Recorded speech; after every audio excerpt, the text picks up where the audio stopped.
In 8 days, the state of Texas is planning to execute Rodney Reed for a crime he says he did not commit.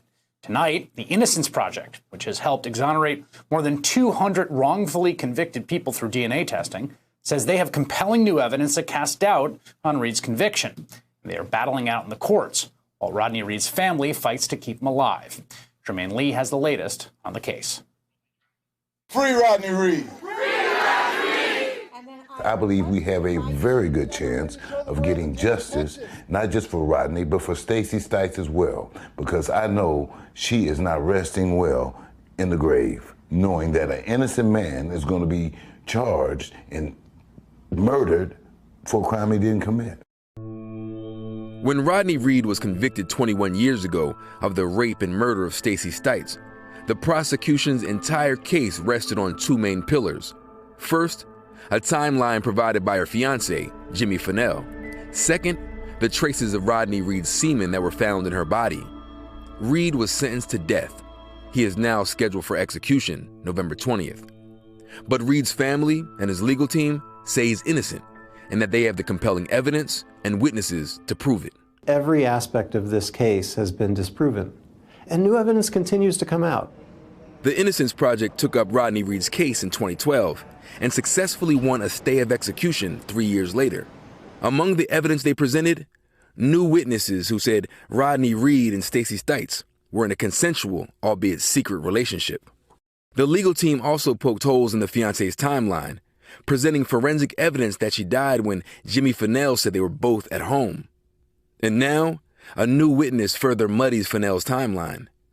Police officer Curtis Davis was with Jimmy Finnell after Stacey Stites went missing. What Jimmy told Curtis was very different from what he testified to at the trial or told the police.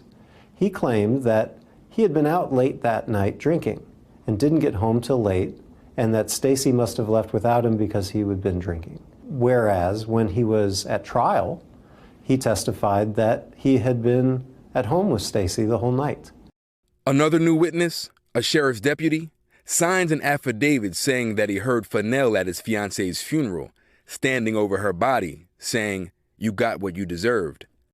Then, there was the fact that Finnell later served a 10-year sentence for kidnapping and improper sexual activity after a woman gave testimony saying he forced her to have sex at gunpoint while he was on duty as a police officer. And one of Finnell's fellow inmates has now come forward saying he admitted killing Stacey Stites. New witnesses are coming forward with information that shows that Jimmy Finnell may be the culprit here and that Rodney Reed did not commit this crime. An innocent man on death row. Reed's legal team has filed an appeal in the U.S. Supreme Court and made a direct plea to the Texas governor for clemency. A legion of supporters, including police officers, state lawmakers, death penalty abolitionists, and celebrities, are also calling for Rodney Reed's exoneration. So far, the governor has shown no indication that he will grant clemency. But Reed's family say they'll keep fighting to the end. Our family is not whole. Injustice and corruption and racism has played a huge part in all of this. What was so polarizing about this case? The racism was a huge polarizing factor. You have a black male who's convicted of sexually assaulting and murdering a woman who's white, who also is the fiance of a member of law enforcement. He was convicted right out the gate, like in the court of public opinion, he must have done it. What role does race continue to play in this case? You have Texas justice is one thing, but Texas justice for a black man in a small town, that's a whole different animal altogether. Rodney's guilt is medically and scientifically impossible. We have credible witnesses about the relationship. We have mounting evidence pointing towards Jimmy Finnell. What's left to believe that Rodney Reed is actually guilty? To go forward with this execution, absent real evidence of guilt, you've got to wonder, why would they do that? Jimmy Finnell's lawyer maintains that his client is innocent and that it was Rodney Reed that killed Stacey Stites. All In reached out to the Texas governor's office and to the Bastrop County District Attorney, who received no response.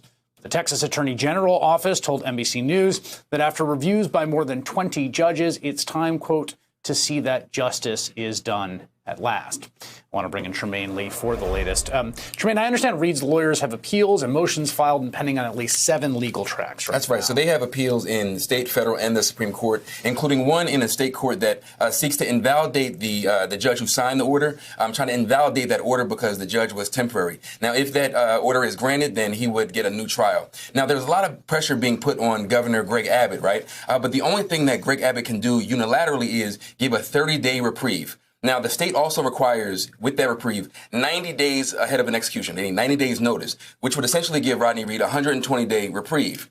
Now, the body that actually has all the power is the Board of Pardons and Paroles. So they can make the decision and say, hey, we recommend that you commute his death sentence to a life sentence. At that point, Governor Abbott can either accept or reject it. That's the only thing that he can do. I got to say, you know, when I covered back the story back in 2015, the thing that first sort of drew us in was the conviction of Jimmy Finnell, right? 10 years after this guy is convicted by an all-white jury in this town, it turns out that the fiance had, you know, sexually assaulted a woman in his custody.